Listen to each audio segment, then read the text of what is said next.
Hey guys, तो आप अपनी पुरानी ड्रेसेस को फिर से न्यू करना चाहते हो डिफरेंट लुक के साथ, तो ये वीडियो पूरी देख लो। हो सकता है आपके बहुत ज़्यादा काम में आए। ये मेरी एक स्लीवलेस फ्रॉक थी और उसके ऊपर थी ये जैकेट, जिसे मैं पहन के बोर हो गई थी। तो मैंने सोचा कि अब इसे एक सिंगल ड्रेस बना देते हैं। मैंने जैकेट की स्लीव्स को कट किया और अपनी फ्रॉक में फिक्स कर दिया। तो अब ये मुझे ज़्यादा कंफर्टेबल लग रही है और इसका लुक एकदम डिफरेंट है।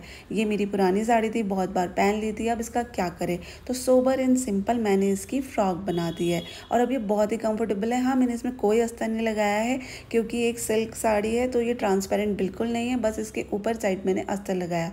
मेरे पास ये सैटिन का कपड़ा पड़ा हुआ था और पड़ा था एक प्लाजो जो कि बहुत लंबा था। गो कलर से अगर आप प्लाजो लेते हैं तो बहुत लंबे हो जाते हैं, तो मैंने सोचा कि इसका अफगान यानी कि हरम प्रिंट, आप जो भी बोलो इसको, मैंने वो बनाया। मैंने इलास्टिक लिया, नीचे बॉर्डर में इसको फिक्स कर दिया सुई से और अब इसका लुक एकदम डिफरेंट हो गया। बहुत ही कंफर्टेबल हो गया, नहीं तो मेरे को बहुत लॉन्ग आ रहा था। और ओवरऑल मेरी ड्रेस का लुक कुछ ऐसा है क्योंकि ये पहनने में बहुत ज़्यादा कंफर्टेबल है। हाँ, मैंने इसकी कुर्ती में भी अस्तर लगाया है क्योंकि ये सैटिन है और इसने मुझे सिलाई करने में बहुत ज़्यादा परेशान किया। स्लीव्स में भी मैंने इलास्टिक लगा दिया क्योंकि आजकल ये बहुत ज़्यादा फैशन में है। अब ये मेरी साड़ी है जो मैंने फर्स्ट एनिवर्सरी में पहनी थी और ये कॉटन साड़ी है, तो मुझे समझ ही नहीं आ रहा था दोबारा किस फंक्शन में पहनूँ, तो मैंने इसका भी गाउन बना डाला और ये बहुत ही प्यारा सा क्यूट सा गाउन बना है। और जो मैंने दुपट्टा लिया है ये भी एक साड़ी थी, ये बहुत क्रॉस थी, टेढ़ी टेढ़ी साड़ी हो रही थी, तो मैंने इसका दुपट्टा बना दिया।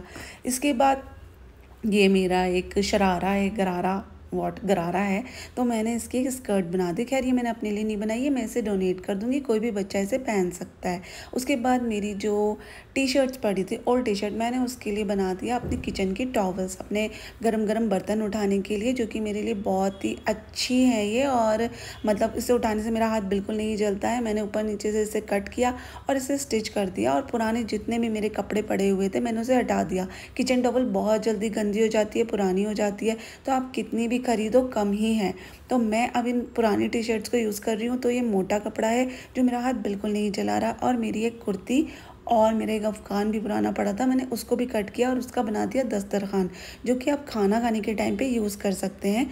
अगर आपके घर में छोटे बच्चे हैं तो बहुत ज़्यादा खाना गिराते भी हैं, हाथ पोंछ देते हैं, तो अगर आप उसको यूज़ करते हैं तो इससे आप बार बार उसे वॉश कर सकते हैं और जब आपको लगे पुराना हो गया तो आप उसे हटा भी सकते हैं। तो ये बन के रेडी हो गए हैं मेरे किचन टॉवल एंड दस्तरखान। फिर मैंने सोचा कि चलो एक मेरी और पुरानी ड्रेस पड़ी है तो उसका बना देते हैं राउंड पिलो कवर। ये ड्रेस बहुत अच्छी है, मैंने बहुत ज़्यादा बार पहनी नहीं है, लेकिन आर्म होल से ये फेड हो गई है साइड से। तो अब मैं इसको दोबारा से ड्रेस बना के भी कोई यूज़ नहीं था, तो मैंने इसको नीचे से कट किया, आयरन किया और अपने पिलो को मेज़र किया लेंथ में और गोलाई में, और मैंने इसे कट किया और इसके साइड में जो भी कपड़ा मेरा बचा हुआ था उसका मैंने उसकी डोरियाँ बना दी और ये बहुत ही इजीली स्टिच हो गया। जो लंबाई में मैंने इसे ज़्यादा एक्स्ट्रा रखा ताकि मैं जब इसे पहनाऊँ तो वो जो पीछे वाला पोर्शन है वो भी पूरा कवर हो जाए। इतना इजी था इसे स्टिच करना कि मुझे हाफ एन आवर भी नहीं लगा। और मेरे जो राउंड पिलो का कवर है वो बहुत ही अच्छा बना है, सॉफ्ट बना है और मैंने उसे लगा कर रखा है। और अगर मैं किसी को ना बताऊँ कि मैंने ये ड्रेस का बनाया हुआ है तो वो बहुत ही प्यारा सा राजस्थानी लुक वाला मेरा एक पिलो कवर बन गया है। तो गाइस ये रेडी है मेरा पिलो कवर। उसके बाद मेरा एक ड्रेस और पड़ा था जिसे मैं काफ़ी टाइम से नहीं पहन रही थी, तो मैंने इसका बना दिया रोटी का रुमाल। बहुत ही सॉफ्ट है, वाइट है और रोटियों के लिए भी आपको रुमाल की काफ़ी ज़रूरत पड़ती है क्योंकि आप सीधे कैसरोल में रोटियां रखते हो तो उसमें नमी आ जाती है और नमी आने के बाद वो खाई नहीं जाती, मतलब पहली रोटी गीली हो जाती है। तो इसमें जो एक्स्ट्रा पॉकेट लगी हुई थी मैंने उसे निकाल दिया। जिगजैग वाली मैंने अपनी सिंगर मशीन में स्टिच लगाई और उसको साइड से सिल दिया और उसके बाद थोड़ा सा आयरन किया, उसको फिनिशिंग दे दी और ये मेरी रोटी का रुमाल रेडी हो गया। एकदम रेडीमेड दिख रहा है, बहुत ही सॉफ्ट है, सुंदर है क्योंकि ये ड्रेस न्यू थी। उसके बाद मेरी एक टॉप पड़ी थी जो कि मैं लाई थी और बहुत ही इन दोनों का साइज़ बिल्कुल मुझे कंफर्टेबल नहीं आ रहा था और कपड़ा भी मुझे पहनने में इतना कंफर्टेबल नहीं लगा, तो मैंने इसका कुशन कवर बना लिया।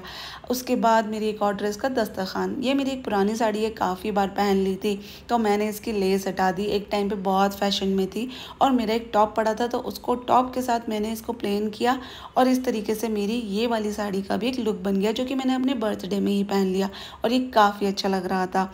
अच्छा, इसके साथ एक और आइडिया है, अगर आपके पास आपको मशीन निकाल के स्टिच करने का टाइम ना मिले और फिटिंग आपको बनानी है तो आप उसको कैसे फिटिंग करोगे। तो मैंने ले ली एक कुर्ती को उल्टा किया और उसको मेज़र किया, अपनी वेस्ट से मैंने उसको मेजर करके उसके बाद उसके ऊपर और नीचे निशान लगा दिए। कभी कभी सिर्फ वेस्ट से ही, कमर से ही आपकी ड्रेस लूज़ होती है तो आपको ज़रूरत होती है कमर की फिटिंग की। इस तरीके से फिटिंग की, फिर सुई धागा लिया और मैंने ये इस तरीके से जो इसे स्टिच किया है, ये बिल्कुल मशीन स्टिच आपको लगेगा। आपकी ये स्टिच कभी नहीं निकलेगी, आपको ये कपड़ा काटना ही पड़ेगा। आप इसको जब निकालना भी चाहोगे ना कटर से तो भी इतना ज़्यादा टाइट हो जाता है कि मशीन स्टिचेस और हैंड स्टिचेस में कोई फ़र्क नहीं लगता।